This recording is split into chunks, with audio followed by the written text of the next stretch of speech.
Welcome to this week's episode of Accredited Investor Markets Radio. Each week, we speak with you about investing in alternative assets. Unbiased and beholden to no one, Accredited Investor Markets Radio does not accept advertising from any investment firm or financial advisor.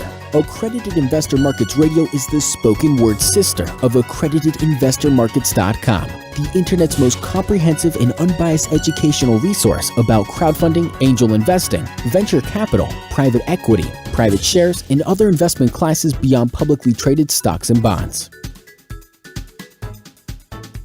Hello, everyone, and welcome to Accredited Investor Markets Radio. I am your host, Christopher Cahill. Later on, we'll be talking with Larry Swedroe about evidence-based investing. I think you'll really enjoy and be instructed by this interview. But first, maybe some of you have seen the video, courtesy of the Bill and Melinda Gates Foundation, of Bill Gates drinking a glass of water. Okay, that's not such a big thrill, but just 5 minutes earlier, that glass of water, or the water in the glass, had been sewage. And all of this was meant to dramatize the achievements, the magical agency, seemingly magical, of the OmniProcessor, a sewage sludge treatment system that produces purified drinking water and electrical energy from sewage sludge.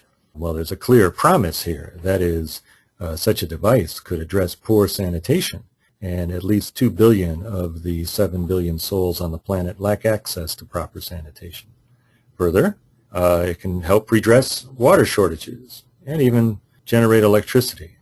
The OmniProcessor is manufactured by Janicki Bioenergy, a Washington state-based company which is funded in part by the Bill and Melinda Gates Foundation.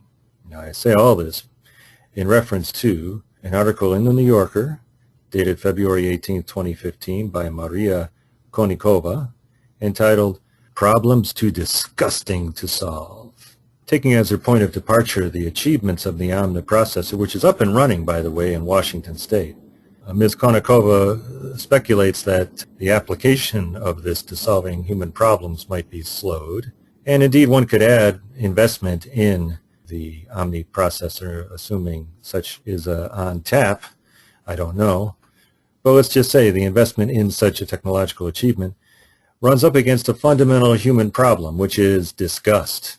I called it a fundamental human problem. It's really a powerful human emotion, which in Konnikova's account is an evolutionary adaptation, which protects us from foul, pestilent things that could do us in. Now, Konnikova, with some daring, given the ideological bent of New Yorker readership, suggests that disgust with that which is not, quote, natural, end quote, is an independent driver of attitudes toward genetically modified organisms, for example, or GMOs.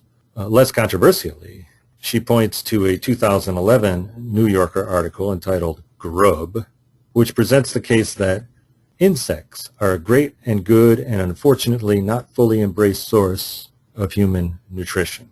Now, I went back to that article and found it. It's very long and very interesting. Its opening tableau is of a dinner prepared with baked crickets, plus waxworms and moth larvae.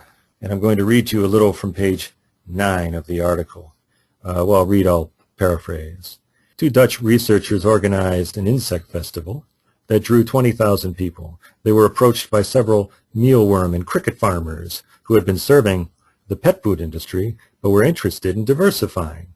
Quote, "We know that Western peoples have some difficulty psychologically with ingesting insects, so we are looking at some ways of introducing them into food so that people will no longer recognize them." End quote. Insect flour was one option. Quote, "Another possibility is that you can grind insects and make them into a hot dog or a fish stick." End quote. Together, the 2 researchers have helped get mealworms and processed snacks like Bugs Nuggets into the Dutch grocery chain Sligro. And if you want to learn more about Bugs Nuggets, go to www.bugsnuggets.com or look up the Bugs Originals company, which is a Dutch corporation. Continuing the article, Matthew Krisiloff, who just finished his freshman year at the University of Chicago, this is 2011, recently started a company called Entom Foods, which is working on deshelling insects using pressurization technology, trade secret, in the hope of selling the meat in cutlet form. Well, that was 2011. It's now 2015. I'm happy to report that Mr. Chris Cahill graduated on time. He's University of Chicago, 2014. Entom Foods, E-N-T-O-M Foods, is still in business, and you can read more at www.entomfoods.strikingly.com. The website proclaims it's fair to be, quote, economical, sustainable, and not to mention tasty, end quote. Well, my listeners who have not yet fled, do not flee now. Remember, your reaction, this ick factor, is just an evolutionarily advantageous adaptation at work. But all of this, to me, raises two questions. If Entom Foods and Bug Nuggets and Omni Processor and the rest of the companies that are breaking down disgust have their way, wither our evolutionary advantage? Will breaking down human disgust expose us to the dangers from which it has protected us all these many thousands of generations? An omniprocessor, to get to a deeper question, omniprocessor, sure, it would save and lengthen and improve millions of lives, even billions of lives perhaps, but consider the hidden dangers. Now, it takes sewage and in 5 minutes turns it into purified, potable drinking water. How much faster could a process like this turn sewage into a less specified substance, a substance with less careful tolerances and so forth, like, say, shoe polish? What this implies is that the omniprocessor's success could deprive us of the ability to distinguish between sewage and shinola, and the loss of that distinction could knock out one of the principal supports of modern practical wisdom. So it seems like ethical investing in sewage turning into drinking water or bug protein feeding human beings may indeed contain the seeds of our doom. Now, for less irrational fear-mongering, let's turn to a practical approach toward investing in today's interview. With me today is Larry Swedroe. Mr. Swedroe is the Director of Research at Buckingham and the BAM Alliance, which is a community of more than 140 independent wealth management firms located throughout the country. Mr. Swedroe has written or co-written 14 books on investing, including his most recent book, The Incredible Shrinking Alpha, which was published in January 2015, and which I've read and which is excellent. Since joining Buckingham and the BAM Alliance in 1996, Mr. Swedroe has spent his time, talent, and energy educating investors on the benefits of evidence-based investing, which we're going to talk about today. Before joining Buckingham and the BAM Alliance, Larry was, among other things, Vice Chairman of Prudential Home Mortgage, as well as Senior Vice President and Regional Treasurer of Citicorp, responsible for Treasury, foreign exchange, and investment banking activities, including risk management strategies. Larry has seen this from many different angles. Today, we're going to speak of various things, including $20 bills and Ted Williams. But first, Larry, the book is The Incredible Shrinking Alpha. Could you describe what alpha and beta are in this discussion? Sure. Alpha is the performance above or below an appropriate risk-adjusted benchmark. So in other words, if you buy treasury bonds and somebody else buys junk bonds and the person who bought the junk bonds outperforms the treasury bonds, you would not call that alpha because you don't have an apples-to-apples comparison. You would say they generated alpha if they bought, say, CCC rated bonds, and then you would look at the performance of an index of all CCC rated bonds. If you outperformed, then you could say you had positive alpha. Similarly, if you bought emerging market stocks, you wouldn't compare it to the S&P 500. That's not similar. You would compare it to what's called the MSCI Emerging Market Index. That would be alpha. Beta is a little bit more complex term because it can have two meanings. In general, the meaning is, and it refers to something called market beta. So beta is a measure of the risk of an individual stock, a portfolio stock, a mutual fund, or even a portfolio of mutual funds relative to the risk of your portfolio's risk relative to that of the overall market. Now, while it's not the same thing for the purposes of your audience, you might think of beta as volatility. So if you have a portfolio that owns the Vanguard Total Stock Market Fund, by definition, it has a beta of 1. You might own high-flying technology stocks. You might have a beta of 1.5. If that were true and the market got a return of 10%, you should have gotten 15, or 1.5 times the 10. If you got 13 while you outperformed the S&P, you did not generate alpha because you underperformed that benchmark. Conversely, Chris, you could have a portfolio that's very defensive, is the term generally used. So in a lot of grocery store chains or utilities that aren't as volatile as the market, have less risk in the market. And if you got 8%, but you had a beta of 0.6 when the market got 10, well, you underperformed the market because you got 8 and the market got 10, but you beat your benchmark of 6%. So you always want to make sure you're comparing apples to apples. The final point is that while in general beta refers to the market beta, you can also have a beta relative to other factors. So I know this gets a bit complex, but we'll try and keep it as simple as possible. The stock market has about 10% of its market capitalization in small cap stocks. If you have a portfolio that has more than 10% in small stocks, you would have a positive exposure to the small cap effect, and therefore you would have a beta on small stocks. If you only had 5% small stocks or no small stocks, you would actually have negative exposure, and you would have a negative beta on the size effect. So you could do the same thing relative to credit risks, maturity risk. You could do the same thing on value stocks. So it's always, how does your portfolio look relative to the market? Okay, and I guess for the purposes of our discussion, what we're really trying to do is see how well stock pickers do, because the stock picker is the genius who outperforms the relevant proportion of the market, or the relevant portion of the market. And if you're paying this genius a fee, well, then the alpha had better be greater than the fee, correct? Absolutely, but I would add not just stock pickers, but market timers would be the same thing here. And what's important here is, again, as I said, if you invest, say, in small cap stocks and small caps happen to outperform the market, that's not alpha, that's beta, which is cheap to get because you could buy a Vanguard small cap index fund. You could buy other ETFs that benchmark against different small cap indices. So you don't need to pay a stock picker or market timer to give you exposure to these factors or asset classes.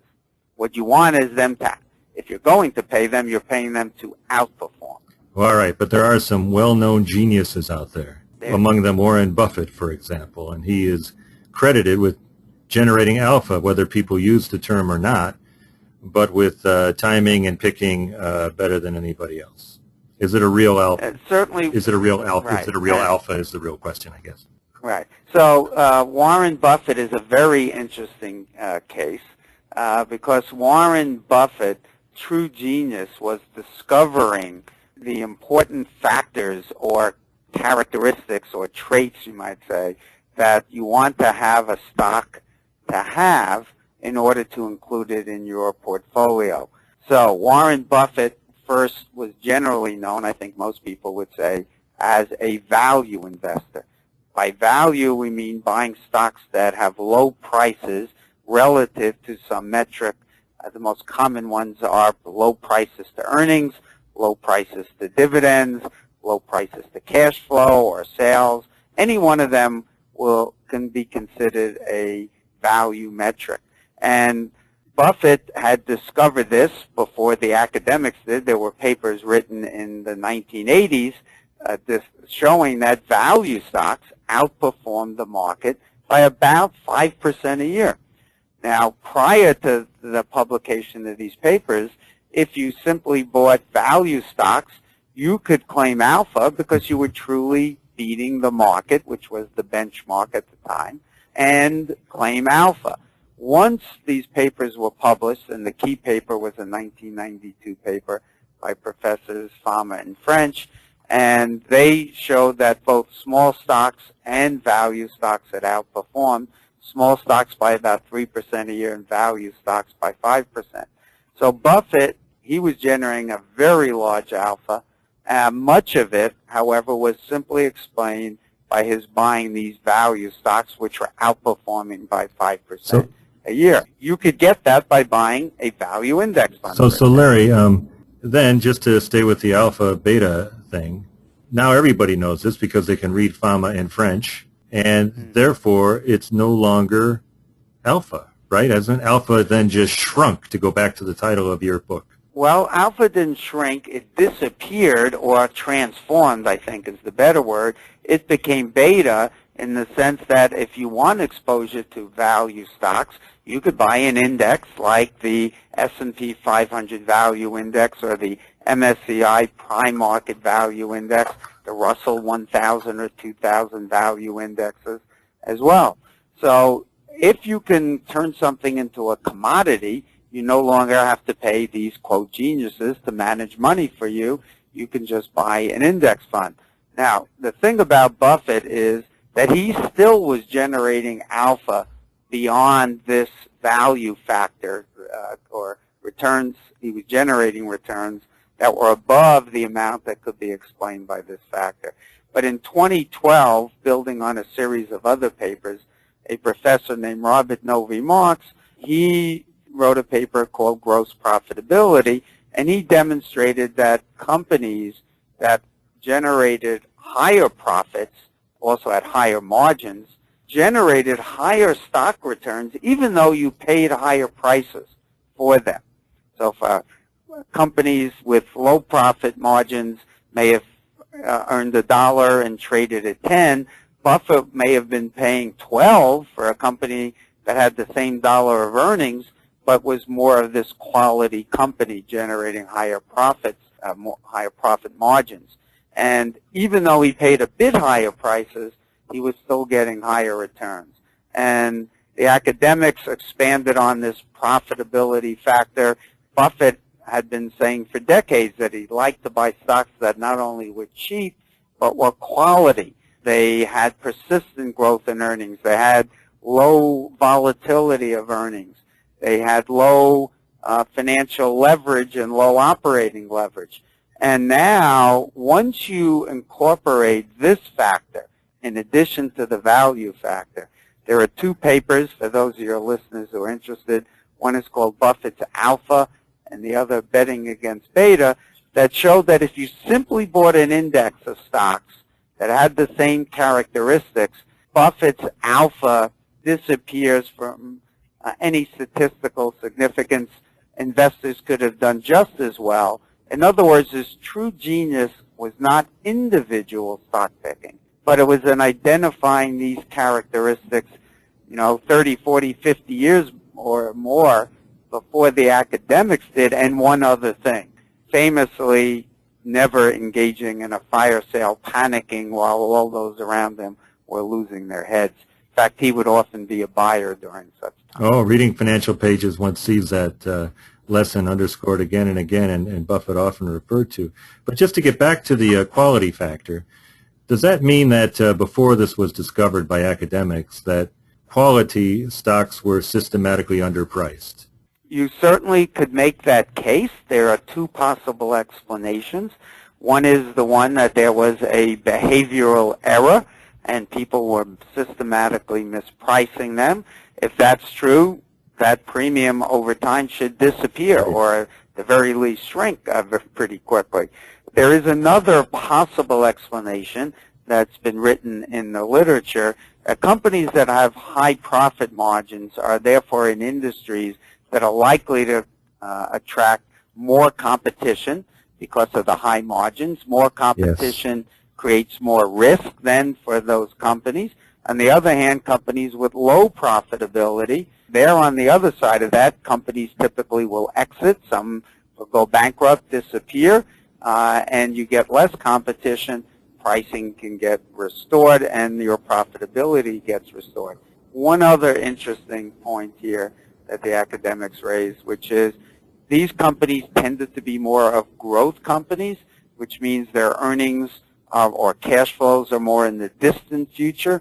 Obviously, there's more risk in companies where the cash flows are coming out in the distant future than in a company that's giving you cash back tomorrow or next year or the year after. So to some degree, I think there's validity to both of these stories, and only time will tell us which one is the correct one. But at any rate, we now know the secret sauce that enabled Buffett to achieve his great returns. It was not stock picking, but identifying the types of stocks to buy. Okay, so with alpha of 30 years ago being gradually replaced by beta, so that one is better off, generally speaking, with a non-activist strategy, or at least one is not paying somebody fees in order to generate illusory return. Or high fees. High fees, yes. I think maybe we underscore the point, as you did so effectively in your book, by reference to $20 bills. Would you like to run through those scenarios? Yeah, but before we do that, I want to mention briefly that the academic literature, which I walk people through the history of what are called asset pricing models, covers a series of factors that have been discovered to be the most important. So we touched on market beta. We touched on the size factor, which means small companies have higher returns than large companies. We have this value factor. We have this quality or profitability factor. And there's one more stock factor, which is called momentum, which is the tendency for stocks that have done well in the last year to continue to do well for about another 5 months or so. And conversely, stocks or other securities that have done poorly in the last year are likely to continue to do poorly for also another short period. In each of the cases, I want to make clear the fact that there were active managers who were exploiting them before the academics did doesn't take anything away from their performance. They should be given credit for it. But as you noted, alpha then gets transformed into beta, and everyone can access it through simple, very low-cost index funds, and there's no longer any reason to pay a money manager big fees to get you these exposures. You might decide to pay them if they could generate above benchmark performance. Yeah, well, that would be another set of discoveries, I guess. But one of the charms of your book, The Incredible Shrinking Alpha, is that you do go through the asset pricing models both conceptually and with some specificity, but without it being too painful for a non-academic. And you name names and give readers who are curious to learn more the opportunity to follow the conceptual and research trail to the extent they wish. It's not an argument from your experiences, but an argument from your experiences as well as some of the leading research in the field. Yeah, I think people should make investment decisions based on factual evidence from peer-reviewed journals, just like you'd like your doctor to give you a recommendation if you're not doing well, have some medical issue. You don't want him referring to Men's Health. You want him or her referring to the New England Journal of Medicine, for example. So in our world, the equivalent of the former are Barron's and CNBC and Jim Cramer. The equivalent of the New England Journal of Medicine would be things like the Journal of Finance and the Journal of Portfolio Management. Before we go on to the $20 bill story, I want to also mention that I do discuss in the book that there are two also factors for bonds that determine the vast majority of returns, and that's the maturity risk and credit risk. So you don't need to pay an active manager, to give you exposure to those factors. You can buy a long-term bond fund if that's what you want, or a short-term bond fund, and you can buy a treasury bond fund or a corporate bond fund or a junk bond fund. Your job is to determine which of these factors you want exposure to, but you don't need active managers to pay them to give you those exposures. They're now commodities that everyone can have access to. Before we get to the $20 bill again, there is the recent stories about the bet made between Warren Buffett and Ted Seides of protege partners. You're aware of that bet? Yes. Buffett chose a simple S&P 500 index, which is pretty similar to a total stock market fund. Over the last 88 years that we have records, their returns are pretty much identical. And he has swamped the returns of the hedge funds, which clearly take on far much more risk. Yes, the figures are, and it was an 8-year bet starting in 2007, or maybe it was a 10-year bet. At any rate, through the end of 2014, the S&P 500 fund that Buffett was referring to returned 7.2% a year, while the activist hedge funds was a combination of different investments, was returning 2.6 after fees. The fees were 2.6. So you put, yeah. So Buffett is looking good in that bet. Well, by the way, it's a bet in which the $1 million would go to charity, not to either one of them. It's not an illegal bet. But you were going to say, Larry. Yeah, but one of my favorite comments, Gene Fama won a Nobel Prize, was asked about hedge funds, and he said they're not investment vehicles, they're compensation schemes. And I think of perhaps a little rougher terminology, but maybe more accurate, is one of the founders of Dimensional Fund Advisors, a $400 billion investment firm, who we use their products, all based upon the academic research. When he was asked about hedge funds, he said they're mutual funds for rich idiots. There's something to chew on. But speaking of $20 bill. Speaking of idiots, yes. Yeah.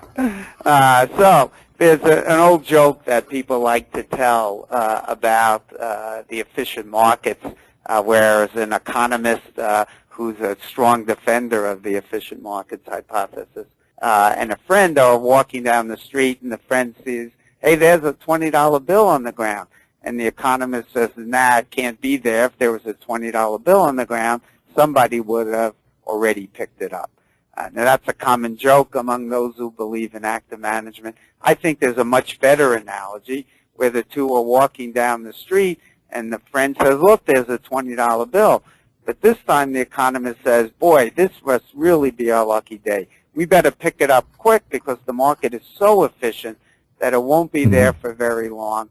Finding a $20 bill lying around happens so infrequently that it would be foolish to spend our time searching for them. Certainly after we count the value of our time, I don't know anyone who gets rich mining beaches with metal detectors. And, of course, when he had finished his harangue there, they looked down and the $20 bill was gone.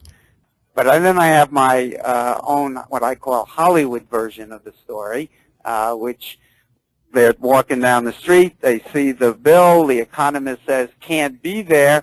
Somebody would have picked it up already if it had been there. The friend bends down, picks it up, dashes off.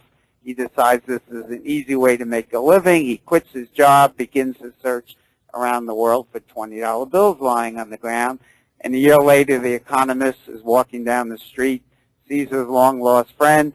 Unfortunately, the friend's lying on the sidewalk wearing torn and filthy clothing. And he's appalled to see him in this disheveled state. And he goes up to his friend, rushes over and asks him what happened. And the friend, of course, tells him that he never again found another $20 bill lying on the ground. The point of the story is this, that there may be $20 bills lying on the ground. There may be, on occasion, stocks that are slightly mispriced. But you're not likely to find them. There's some high-frequency trader today who's likely to get there ahead of you, and certainly it isn't worth the effort to try to find them. Here's an incredible statistic. 20 years ago, there was a study done that found 20% of all active managers were generating true alpha in a statistically significant way. So that means 80% of the people who were playing that game were losing, 20% were winning. That's why Charles Ellis, in his famous book, Winning the Loser's Game, called it a loser's game. You can win, but the odds of doing so are so poor you shouldn't try. 2 recent studies were done, found the same thing. Today, the percentage of active managers who are generating statistically significant alpha, which 20 years ago was 20%, is now down to less than 2%. And that's the story in my book. I explain the 4 big themes, why they're happening, and that so few people are outperforming today. And I think the trends are unstoppable, that it's likely to get even harder and harder. Well, Mr. Swedroe, it's been a privilege. Let me just one more time mention the name of your book, The Incredible Shrinking Alpha, one of 14 books Mr. Swedroe has written or co-written. And it's been a pleasure and a privilege to have you on this program, Larry. My pleasure. Be glad to come back anytime, Chris. This has been Accredited Investor Markets Radio.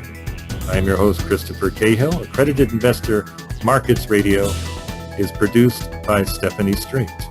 Let's do this again sometime. Thank you for joining us. If you enjoyed this episode, you can subscribe through iTunes or Stitcher, or you can download our app from Libsyn. You can also listen right on our website, www.AIMkts.com. Each week, Accredited Investor Markets Radio brings you news and education about investing with a focus on alternative assets. To see a short written summary of this episode, go to www.AIMkts.com. Accredited Investor Markets Radio is a production of Financial Poise Radio Productions, LLC.